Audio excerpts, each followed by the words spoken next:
teams above 500. San Antonio improves to 17-16. The Clippers will now head to face the best team out west in Oklahoma City on Thursday.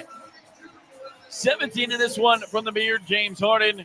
15 from Norman Powell. The Clippers got 14 off the bench from Amir Coffey. Bones Highland finished with 7 points. And Kai Jones had 5 from Kobe Brown.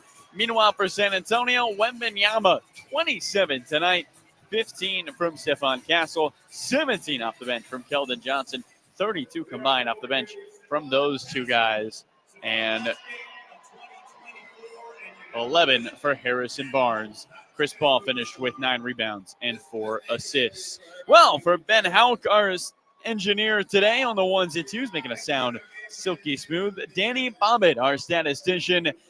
Adam Oslin and Daniel West back in the studio. I'm Carlo Jimenez saying see you next year when the Clippers take on the Thunder as they end 2024 here in San Antonio. See you in a few. Adam Oslin is going to take controls of the postgame show when we return on your Clippers Audio Network.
Clippers get destroyed in San Antonio with a final score of 122-86 in their final game in 2024. Welcome into your post-game show. I'm Adam Osland. Coming up, we'll have second half highlight. No, we're not going to do that. We'll have your post-game box score. We'll get to an NBA out-of-town scoreboard. There were worse scores than this today. There were worse performances than this after the Clippers lose by 36 in San Antonio to the Spurs. And let's get to them. Your radio voice of the Clippers in San Antonio is Carlo Jimenez. Carlo, well, what can you say after that one outside of let's leave it in 2024? Let's do more than turn the page. We're going to leave this in 2024 completely. It's a new year for the Clippers. Yeah, no need to think about this one ever again, Adam. I mean, I already erased it from my memory. Sorry if you ask me any questions. I don't remember anything. What That about that just Kai happened. Jones dunk, though? What about it? What, as Ty Lue would say, sorry, I don't remember in his press conferences when he doesn't want to answer. So sly. And a tough one for the Clippers. I mean, I don't know what more you could talk about other than you were right. I mean, it felt like the team was emotionally and physically slow to start after they had to come back down 14 in New Orleans. They never really found their footing, and then credit San Antonio, who was locked in offensively, and Victor Wembanyama, who had a fantastic game. He started this one 6 for 7 from the field with 17 points in the opening quarter. Is just unstoppable to begin, finish with a couple of blocks, and the Clippers never found a rhythm. Never really brought it close. Maybe to start the second quarter, I believe it was a 13-point game. But look, you play 82 games, and you're going to have stinkers, and you move on, and you look towards the next game against Oklahoma City. And guess what? If the Clippers win against OKC, and we say, hey, the Clippers went 2-1 on this road trip, and they beat the Thunder on the road, no one would say a thing. Everyone would take that if you offered that situation. So not too worried about it, Adam. A tough one tonight, but you play 82, and the Clippers just a little slow on a back-to-back. People in the chat saying Zubats cannot guard Wemby. I mean, he had a good game against him last time when the Clippers came back down 26, and who can Adam, he guard had him? his lowest points per game total against the Clippers than any other team. Ivica Zubats, by the way, guys, guarded him all the other 4 games. So over a 5-game stretch, it's 4-1 Ivica Zubats. This was the Clippers' first loss to the Spurs. They had won 8 straight, so first loss in their last 9 games against San Antonio.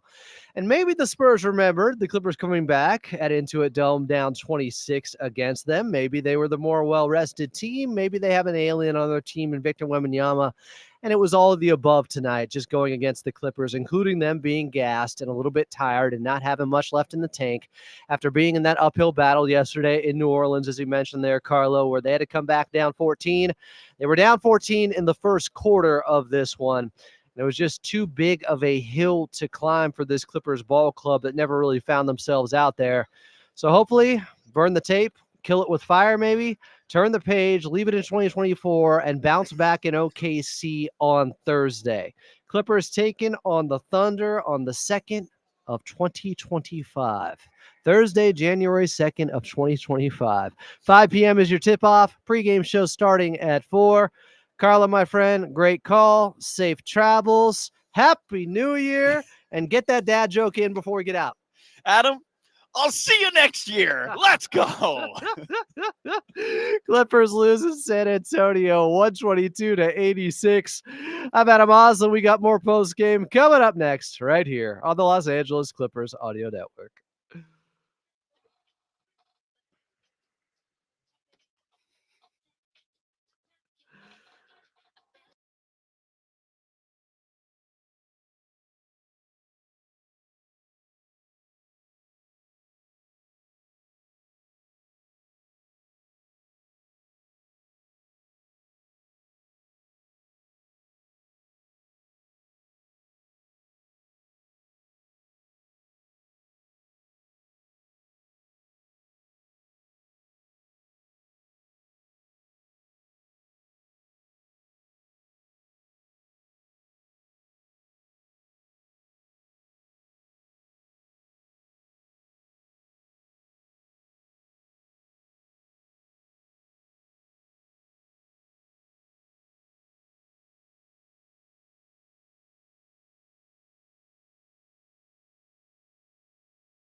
Are we safe and sound? The Clippers lost 122-86 in San Antonio to the Spurs. We laugh to keep ourselves from crying here. Welcome back in. I'm Adam Oslin. This is your Clippers post-game show. After the Clippers suffer their worst defeat of the season, they were down by 40. They lose by 36. They were down by 14 the first quarter. They were DOA. Just did not show up in this one after the comeback yesterday in New Orleans against the Pelicans. And I got to say, this is why I always say a win is not always a win. How you win matters. If the Clippers had beaten up on the Pelicans yesterday, the worst team in the NBA, and gotten their starters rest instead of having to play heavy minutes just to come back and pull through and win that ball game late with free throws, they might have had a different result in San Antonio tonight. So the Spurs, they were obviously ready for this one, rested and ready. And Victor Wembanyama went off. Only ended up with 27 because he didn't have to play much. Only finished with 26 minutes out there. Game was over early in the fourth quarter, really heading into the fourth quarter. Victor Wembanyama started things off with 17 points in the first quarter. The Clippers couldn't control him at all, but I felt like it was really about their offense and what Wemby was doing on that end with disrupting things. And also the Clippers with self-inflicted wounds, bad turnovers leading to easy runouts for the San Antonio Spurs. Clippers looked lethargic out there. They didn't have any pop. We're going to hear from Coach Lou post game. We got you for the next hour here on Clippers Talk, so we're not going anywhere, guys. Clippers lose 122-86. Hey, if you want to get on early, 866-987-2570, 866-987-2570. It's one thing to vent at Clippers Talk on YouTube. It's another to have your voice heard on the phone lines. Clippers fall to 19-14 on the season. They are still doing very well so far without Kawhi Leonard, who we hope to see on Saturday back at Intuit Dome when they're taking on the Atlanta Hawks. But they still got one more game on this road trip. And if they could win this game, it would definitely be a successful road trip. They'll be in OKC on Thursday, January 2nd. So happy New Year. We'll try to leave this poor performance in 2024. We'll move on, but we will break down some of the box score coming up here as the Clippers lose big in San Antonio. I'm Adam Osland, and you're listening to your Clippers Locker Room postgame show right here on AM 570 LA Sports.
Clippers do not end out the year in style. They lose with some style points for the San Antonio Spurs as they would win 122-86 in a game that was over before the fourth quarter started. Clippers just did not show up, whether it was legs, bad effort, a combination of both. Poor performance, worst of the season. I think this was worse than their loss at home to the Minnesota Timberwolves. Definitely worse than the loss in Boston to the Celtics, who were just on 1 from 3. The Clippers didn't even play that bad. Boston's just that good sometimes. San Antonio is a game above 500 now. They've had some injuries. They've worked through it. They have an otherworldly player, a guy who was out of this world in Victor Wembanyama and played like it in the first quarter with his 17 points. He matched the Clippers' total points in the first quarter, team points. The Clippers had 17 points in the first quarter. Victor Wembanyama had 17 by himself. He finished with 27 on 10 of 18 shooting, only hit 1 3-pointer, but you're missing it if you're only focusing on the offense. The way he controls things on the defensive end, they are about 8 points per 100 possessions better defensively with defensive rating when he is out there on the floor versus off the floor for the San Antonio Spurs. But part of the problem for the Clippers in this game was they lost some of the off the floor minutes by Victor Wembanyama. They lost them by 6 in the second quarter. He wasn't even out there on the court, and they still lost those minutes by 6. San Antonio went +6 without him. Then in the third quarter, early on, when he was taken out for his first stint, San Antonio went +5 without him. So the Clippers were just not engaged to the level they needed to be against the San Antonio Spurs team. I'm going to put it that way, to be kind. Clippers ended up with their leading scorer having 17 points. That would be James Harden. Their leading scorer had 17 points. Victor Wembanyama had 17 in the first quarter alone. Harden had 17 in 25 minutes. Norman Powell had 15 in 26. If you're looking for a silver lining, hey, the starters should be rested for OKC now. They didn't play much in this game, and they got a day off tomorrow. Off the bench, Amir Coffey had 14. He actually had to play 28, most on the team because he was playing late. Still playing hard out there. I like seeing that, but he was next to Kai Jones, Kobe Brown at times. Busy Bones Highland was out there.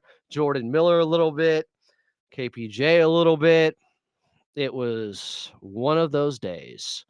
And the last day in 2024 did not go the Clippers' way. They lose 122-86, still 19-14 on the season. Don't tell me you wouldn't have signed up for that without Kawhi Leonard. You would have.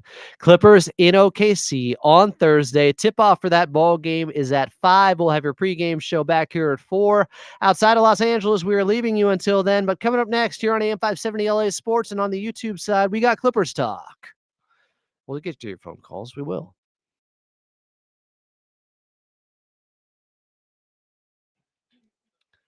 Well, they lost themselves all right.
I suppose if Charles Barkley was doing the post-game show, he'd say something like, the Spurs were the big old woman and the Clippers were the churro, and they got eaten up in this one. But we're too classy to make analogies like that. Clippers lose 122-86 in San Antonio to the Spurs.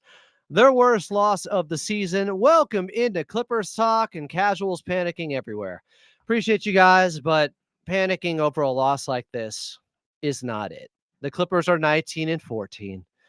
They're doing just fine without Kawhi.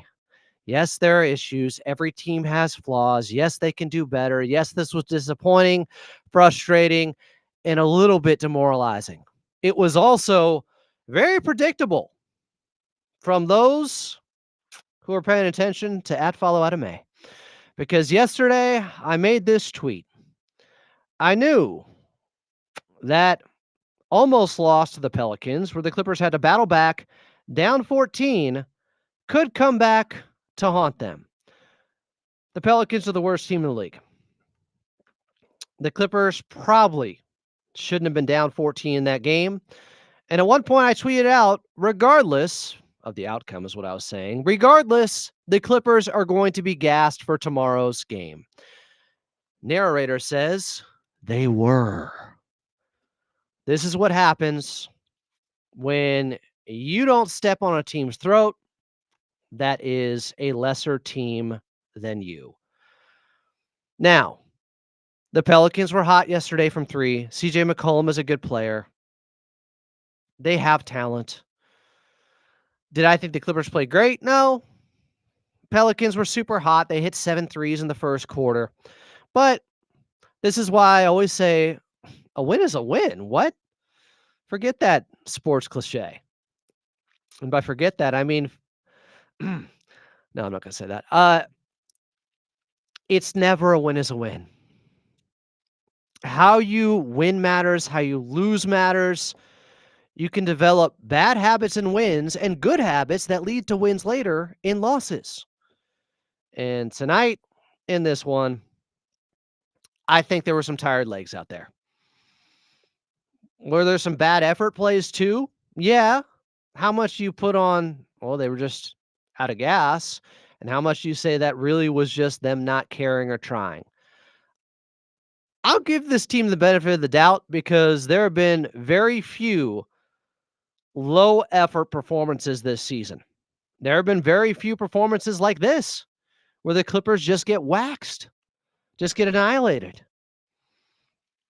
I can think of a couple. In Boston, where they lost 126-94, lost that game by 32. And the home game against Minnesota, where they lost 108-80, lost that game by 28. This was their worst loss. It was worse than those two games. Maybe it contends with the Minnesota one. The Boston one, whatever. How many threes did they hit? 25. They're the defending champs. They get hot. There's nothing you can do. Clippers played hard. I didn't think they played that bad. Boston is that good. Minnesota, they played bad in that game at home. That was also the second night of a back-to-back, guys. They had just beaten Portland the day before. If you look at even good teams' records, teams that go on to win 55, 60-plus games, if you look at them on the second night of a back-to-back, they're often like 500. Back-to-backs are difficult. Scheduled losses are a real thing. Is losing by 36 is a back-to-back enough of an explanation for how bad the Clippers were in this game? No. They were just extremely out of sync. And offensively, I think it hurt their defense. Because when you have bad turnovers like that, when you have those bad live turnovers like the Clippers did, well, their 14 turnovers turned into 21 points for the San Antonio Spurs. That's a big number. Typically, if you're getting 1 point per turnover, that's solid. They got 21 off the Clippers' 14 turnovers. A lot of live ball turnovers. And you look at some of the other numbers in this game, like fast break points. The Spurs had 32 to the Clippers 12. That's what I'm talking about. They had 62 points in the paint to the Clippers 38. That's how you get crushed. The Clippers also went 11 of 41 from 3. San Antonio went 9 of 40. Percentage-wise, they were actually worse from the outside, but they were much better from 2. Clippers got outworked, and Wemby can out-talent you at times. He matched the Clippers team in the first quarter. The Clippers as a team scored 17 points in the first quarter. James Harden had 13 of those points. Wemby had 17 by himself. And the Clippers were down 31-17 heading into the second. Down 14 already, just like they were down 14 against the Pels yesterday. Uphill battle. Oh, Grand Theft Auto meme. Here we go again.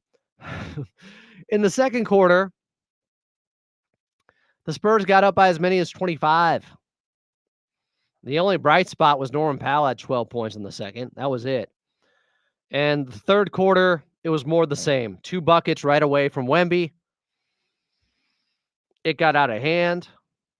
The Spurs led by as many as 29 in the third, led by as many as 41 in the game. They go on to win big, 122-86. Clippers dropped to 19-14 on the season.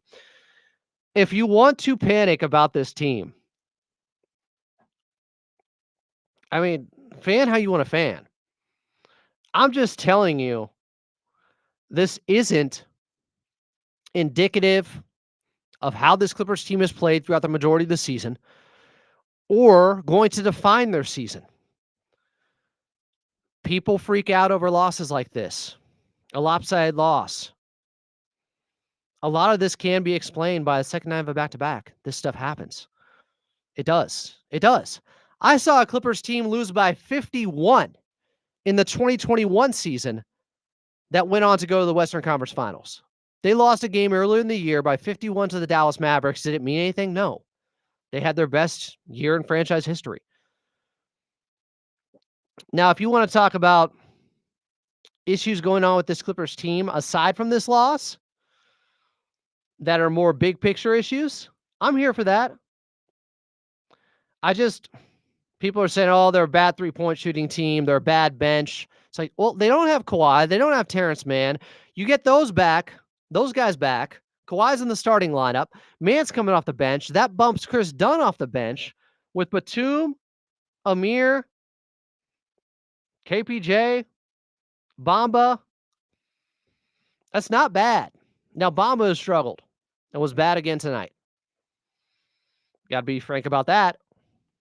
I think the Clippers are going to play small a lot. I don't think it's the end of the world having a below average backup big. You know how many teams have a below average backup big? The majority of them. There are a handful of teams in this league that are really strong at the backup 5 spot. A handful. Bama's been disappointing. The lack of motor is what gets to me. He's got the size. He's got skill, even though he's missing 3-pointers and having like his worst season from 3 right now. You would assume it's going to turn around. I think his first 3 shots were all threes, and he missed all 3. Then he did get a nice bucket on Wemby in the post. Wish he'd do that a little bit more. I just want to see more activity from him. I want to see more fight from him. Ivica Zubac's had a bad game. Zoo haters are trying to dunk on Zoo tonight like he didn't dunk on Wemby the last game in their 26-point comeback. Wemby outplayed him. I understand Zoo's frustration on the defensive end on some of the rotations. Like, he had it with some of his teammates. There were some really bad plays where guys were just not giving the effort defensively. Maybe it was tired legs. I don't know. We're looking for Coach Lou post-game audio coming up here. I'm interested to hear from him after a game like this. Is it a burn the tape game? Is it like hot acid you use. You drop it wherever Frodo put the ring, Mount Doom or something. Yeah, yeah. Eye of Sauron. You put it there. That's where you put the game film. Because how much can you learn from a game like this? The thing that I hate about games like this is not so much that the Clippers just got annihilated. I do hate that. But there's so little to take away from it. If you want to make long-reaching conclusions out of games like this, I think that's in poor judgment. I think you are reaching. The reason Coach Lue doesn't is because we have 33 games now, a 33 game sample size. We're 40% of the way through the season, guys, believe it or not. So we're going to look at how this team plays the majority of the time, 95% of the time, not the couple times where they've had games like this. But everybody starts going into trade talk. What are we doing? Are we going to be a contender or not? It's like, guys, how many times do I have to say this? Until you see how Kawhi Leonard looks, you shouldn't be making any big moves. Because if Kawhi can't stay healthy, it doesn't matter if you go out and get Jimmy Butler or Zach LaVine or anybody you're pining over. If Kawhi's not there, you're not a contender. So see how Kawhi looks, if he can stay healthy, and then reevaluate things, and then reassess the roster. Now, if you can go out and fleece somebody like they did Portland to get Norman Powell, cool. Do it regardless, because that's a good move independent of Kawhi's health. If you can get Colin Sexton and not give up much, great, because he's a young player and you can have him for years to come. It's not all hinging on whether or not Kawhi Leonard is healthy. We hope he can be, but I really think you got to be judicious about this. You got to be careful. You got to pick your spots, because you don't want to go out there and go all in or try to upgrade and make a big swing when Kawhi's health is still up in the air and uncertain. And it is. Hopefully he's back on Saturday. That's the target date that Law Murray gave. He was on me pregame. Talked to him about Kevin Porter Jr. We'll get to that audio later in the show. We'll take a quick timeout. We'll come back. We'll get to your phone calls. 866-987-2570.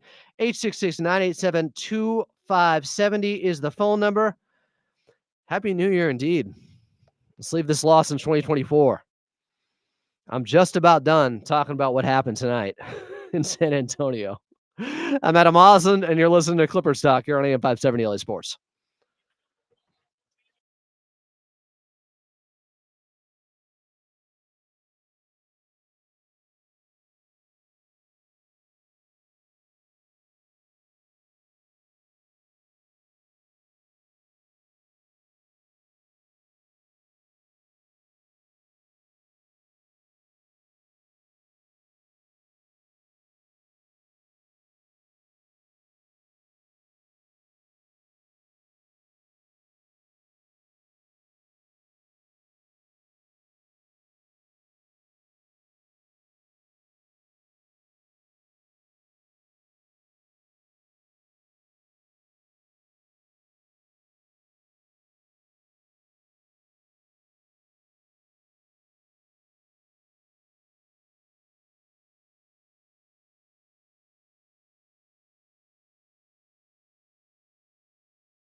The Clippers tipped off in San Antonio less than 24 hours after their last game tipped off yesterday in New Orleans, and it showed.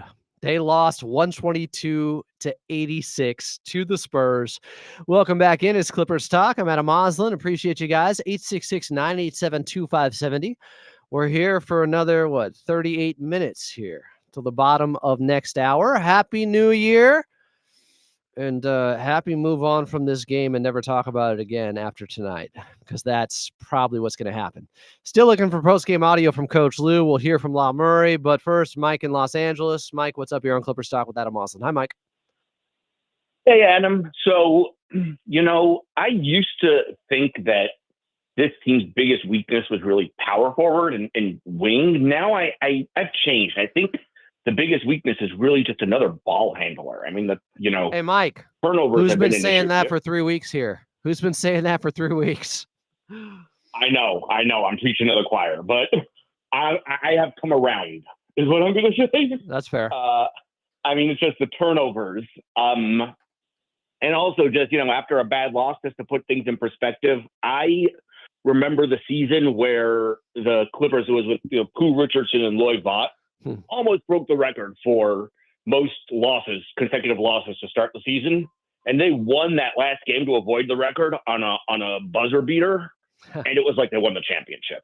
So, we've come a long way from that. Was that the year they won 12 or 14 games? What did they win? Something like that, yeah. So I don't remember exactly, but yeah, something like 12 or 12 I'm going to get Ralph Lawler on the line and revisit those days so people can be a little bit more thankful right now, maybe, huh? But yeah, no, I mean, this team is fun. Tonight, second night of a back-to-back, as you said just a few minutes ago, less than 24 hours after tip-off, which is a whole other thing, is what it is. I mean, all in all, the season has been a lot of fun. 19-14 is, great, after 33 games with no Kawhi and, all the other injuries we've had. And, hoping for good things in the new year, and a happy new year to you, Adam. Happy New Year, Mike. I'll talk to you next year, my friend. Appreciate you as always. It's like we're getting a lot of, we need this type of player. We need a ball handler. We need a center. We need three-point shooters. I'm not seeing a lot of names here in the chat. It's weird how that works. Nobody's actually giving any reasonable trade. Somebody's like, what do you guys think about getting Andre Drummond? Well, why would Philly give him up? Philly's not punting on the season. Why is Philly giving up big thirst Andre Drummond, who I think is a little bit overrated? I mean, I'd take him. He would be an upgrade, but again, I can never seem to find any realistic trades when you guys want to do this stuff, or any details on what they should do that are at all based in reality. Like, I have fun with the trade talk too. I've been talking about Colin Sexton. I think he is attainable. Oh, and Dan West, our producer, said, "Oh, you're right here, man. Just grab the mic and jump in, or just go over to it and be like, hey, Adam, I got something. So what was it? What was the record of that Clippers team that he was talking about? That would be 12-70 back in 1986, 1987. Ooh. Oh, I mean, as bad as tonight was, a lot to be grateful for there. Yeah, those were some dark days. Some people are in here saying Andre Drummond is not good. Some are saying Sexton, and that's it. A ball handler and a solid shooter. Like, he is a really efficient player out there. He's underrated. Somebody want Jordan Clarkson. Sexton's better than Jordan Clarkson. He gives better effort on defense. He's a better playmaker, and he's been a better shooter. What exactly is Jordan Clarkson doing better than Colin Sexton? Can anybody tell me that? Now, if you're saying, well, Clarkson could be cheaper than Sexton, okay. But from a skill standpoint, Colin Sexton's better in every way. I don't know what people are talking about. Maybe because Jordan Clarkson typically has big games against the Clippers. So that's skewed your perspective. While we have a moment, let's pause 10 seconds for station identification here on AM 570 LA Sports. LA Clippers basketball. AM 570 KLAC Los Angeles, 98.7 KYSR HD2 Los Angeles, and iHeart radio station. I mean, I think they could cut PJ still. I'm not as familiar with the new CBA, but I don't think there's anything against that. But he has an $11 million expiring contract. I think there's a decent chance they still find a deal. Like that can fill a salary in a trade package. Here we go. Clarkson's better from the eye test. Great. He's not better empirically. He's not factually. He's not. Like none of his numbers are better. None of his shooting numbers are better, but from an eye test, he is a really bad defender. He doesn't give effort on that end. Like anybody who thinks Clarkson is better than Sexton today, your eyes need to get checked, my man. Himothy, you're better than this. Let's see. We got some more phone calls coming up. 866-987-2570, 866-987-2570. I want you to hear some audio. This was pregame with myself and Law Murray of The Athletic, because this ties into the conversation a little bit about another backup ball handler. And I think the question is in there, so you guys will get the full context here. This was pregame with Law Murray of The Athletic. Have you seen incremental progress with him so far this season? It feels like some of the same issues remain, with just not making always the smart basketball play out there. Is he going to be the guy who's out of the rotation when Kawhi Leonard comes back? I mean, I would expect Kevin to be the 10th guy. I mean, because it's not just Kawhi we're talking about. It's Terrence Mann as well. Like, what happens with Terrence coming back is more interesting to me, because with all of Kevin Porter Jr.'s shortcomings, Tyronn Lue always wants to have a primary ball handler kind of player, a guy who can create for others.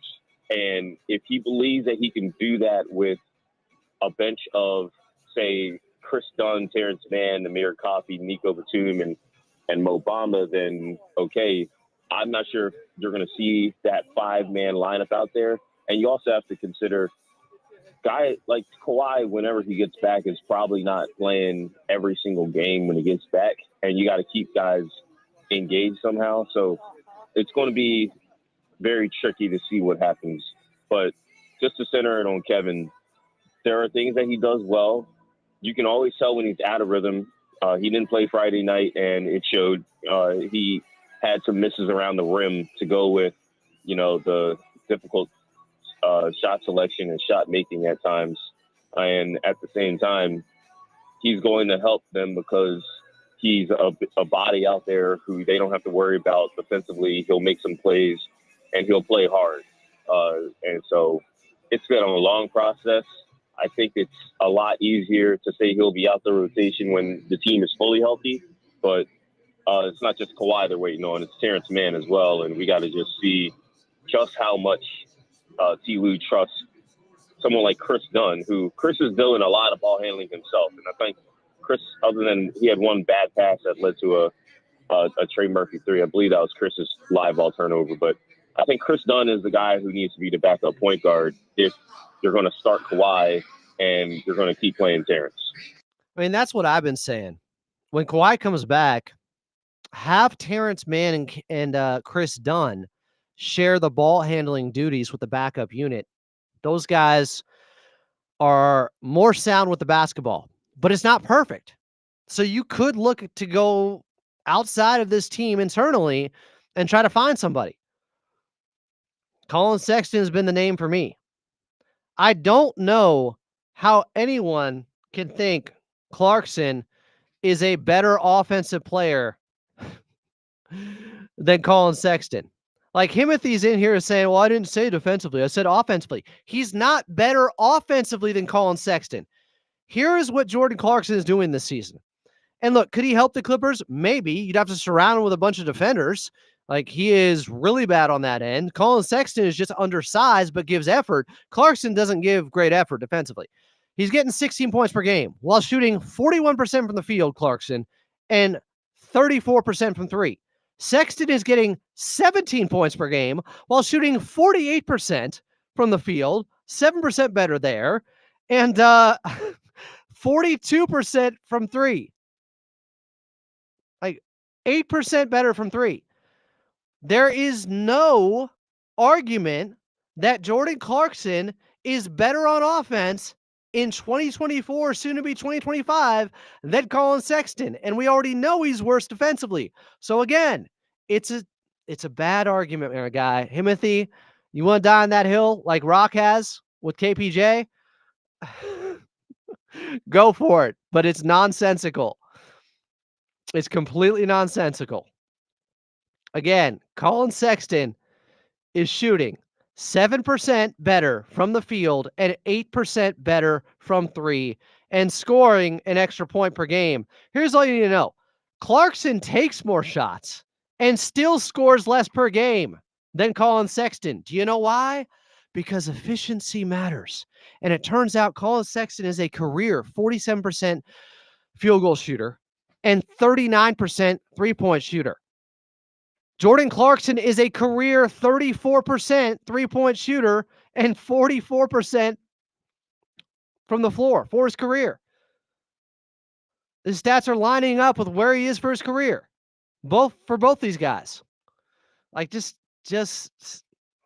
if you want to make the argument, well, it would take less to get Jordan Clarkson, fine, because he is a lesser player than Colin Sexton. Not just on defense, on offense. I don't know what you've been watching. Look, the Mason Plumlee, here's the difference. When I'm hopeful for a guy and it doesn't work out, I admit it. I said the second half of last season, Mason Plumlee, when he came back, was not good. And Daniel Tice was the better player. Y'all can't even admit when you're wrong.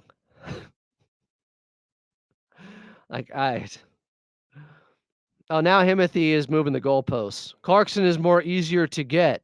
It's like, no. You said he's the better offensive player than Sexton. So now you want to move along and be like, well, he's easier to get. Okay. Like, we don't have to do this. We don't have to focus on this anymore. I'm open to realistic trades. I would love some here. I'm just not getting many. I don't know if the Clippers are desperate for a big move because they don't know how Kawhi Leonard looks. And I think that's the biggest thing right now. They're 19-14 without him. Hopefully he's back on Saturday. Let's see how the pieces fit once Kawhi Leonard is back in the fold. How do guys and rotations look once Kawhi is back? Because that is quite the upheaval. Him back in the starting lineup and Terrence Mann back means Chris Dunn and Terrence Mann are both coming off the bench. That makes you a much better bench. And as I've been telling the chat, people in here are like, well, you can't play all those guys. There's still not enough scores. Guys, they're going to have 4 players that they could stagger 2 with of the starting unit that all can score the basketball, win whole. They will have James Harden, Norman Powell, Kawhi, and Ivica Zubac. If you play it right, you can have 2 of those guys on the floor at all times. So I'm not that concerned. They're not going to run these all bench lineups. So when you're like, well, where are the scores coming off the bench? That's not what they're going to do. We'll take a quick timeout. We'll come back. Back to your phone calls. Still looking for post-game audio from Coach Lou. Clippers lose badly in San Antonio, which is why we're talking about anything but that. 122-86 was the final score. I'm Adam Moslin, and this is Clippers Talk here on AM 570 LA Sports.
Clippers lose 122-86 in San Antonio to the Spurs.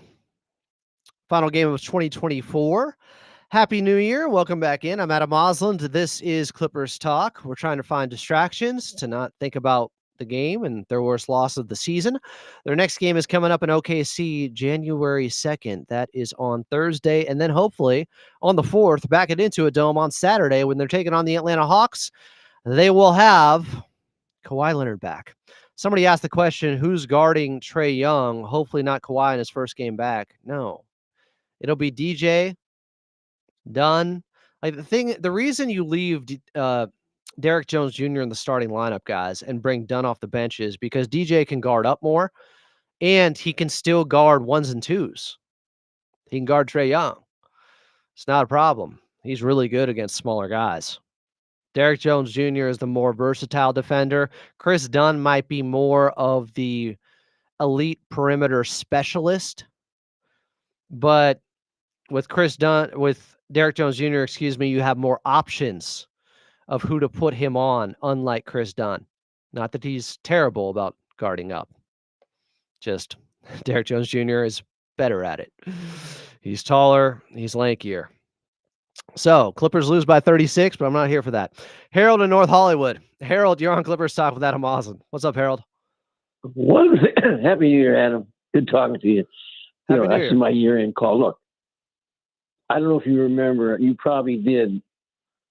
One of the worst trades they ever made. Every time I see Shea Gilgeous-Alexander play, wouldn't he look great Harold, in a Clipper uniform? Harold, let's not play Monday morning quarterback or Tuesday, because every GM in the history of basketball would have made that same trade. It's easy to say now, looking back, oh no, that wasn't the right move. At the time, Kawhi just won Finals MVP. You're doing whatever it takes to get him. And so to get him, they need to get Paul George. It didn't work out. We move on. Well, exactly. That was a mistake. But it wasn't in real time, Harold. Harold, the point is, it wasn't in real time. Nobody said it was a mistake that day. Every GM in the history of basketball would have done it, including the late, great Jerry West, who signed off on it. So if Jerry West was down with it, how can you blame him for doing it? Hey, I'm not, you know what?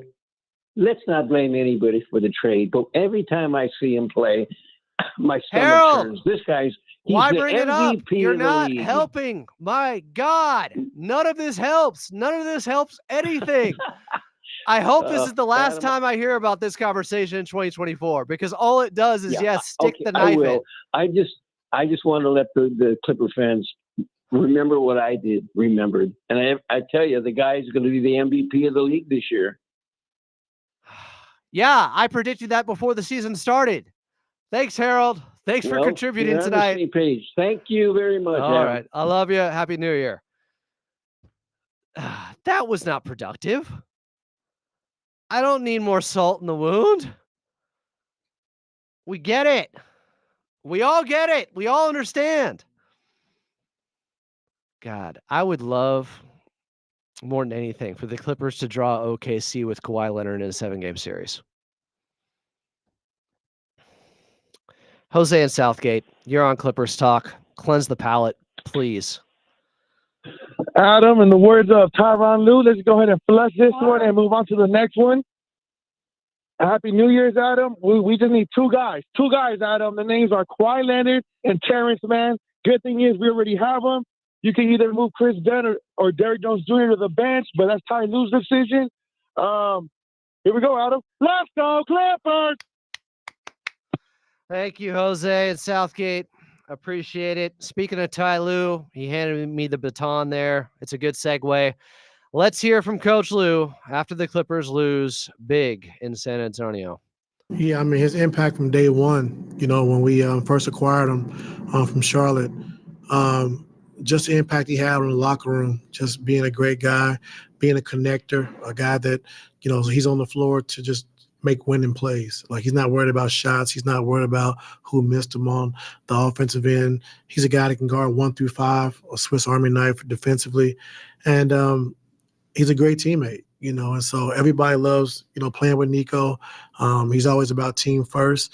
And when we acquired him, like I said, he really changed our team, changed our season, and what we were looking to do. And so when we had a chance to get him back this summer, like that was the number one thing on our list to try to get Nico back, and I'm glad he was able to come back. See, they don't want to talk about the game either. Talk about Nico. In these games, how do you keep like the team spirit good and the combativity up when you are wholly the game lead? Yeah, I mean it's tough when you're getting beat like that. I mean, I thought that San Antonio did a good job just attacking us, and they beat us in every category. I mean, transition defense, offensive rebounds. They guarded us well. They were physical, and so they just took us out of the game offensively. I thought, with their defensive presence, and then offensively we couldn't stop them. We couldn't get back in transition, and we have to be better. Can't give into the fatigue of a back-to-back or whatever. Like mentally, we got to be tougher and we got to be better than what we showed tonight. And so, what is the goal with Nicola Batum to continue 1 year, 2 years, 3 years, 4 years? What's the what? Goal with him? The what? The goal to continue his career with the Clippers. He can play. Yeah, he can play as long as he wants for me. So, yeah, 5 more years if he wants to. Yes. Are you still surprised by James Harden productivity and like his ability to read the game that good? No, I mean the work he puts in every single day, the hard work of being a great player. And you can see, when you have guys that are putting in the work every single day, like James Harden has, like LeBron James has, these older players are still productive. They know how to play the game, they understand it, and they know how to make guys better. And so he's been doing it for his whole career. And like I said, nothing has changed. There was Coach Lou post game after the Clippers lost in San Antonio, 122-86. I really like what he said about we can't give in to the fatigue. We have to be mentally tougher. I really like that approach because I think that's what we saw at times when people speak to, well, maybe there's some low effort out there. They gave in to the fatigue. They gave in to the narrative that, okay, we're on a back-to-back. We had a tough one last night, had to come back down 14, and now we're down 14 in the first quarter to Wemby and the Spurs. And it's going to be tough, and maybe it broke them a little bit. Maybe it broke their spirit a little bit. I don't want to go that far and say it's definitive or conclusive or anything like that, but Coach Lou's saying you can't give in to the fatigue. That was a meaningful quote to me. That's what you have to learn from a game like this. So maybe while you can burn the tape, there are still some principles and a philosophy you can follow coming out of this ball game where the Clippers lose by 36 in San Antonio to the Spurs. We'll take a timeout. We'll come back. We'll close things out here in 2024 as the Clippers drop to 19-14. 19-14, though, 33 games in without Kawhi Leonard. Are you kidding me? I said 500 would be incredible. Just being at 500, treading water without Kawhi would be a win. They're 5 games over 500. They got OKC in OKC on Thursday, January 2nd. More on that coming up right here on Clippers Talk on AM 570 LA Sports.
Clippers fall in San Antonio 122-86. And it wasn't even that close, I got to be honest. But that's okay. Because as Mark Jag points out at Clippers Talk on the YouTube side, appreciate you guys if you're listening there or on AM 570 LA Sports here on your post-game show. If they beat OKC, Mark says, somehow everyone would forget about this one. You know, a road trip sometimes is just like a cumulative score. It's not so much about the individual games. It's just like, was it a really tough 6-game road trip and you were able to go 3-3 or 4-2? In this case, 3-game roadie. Can you go 2-1?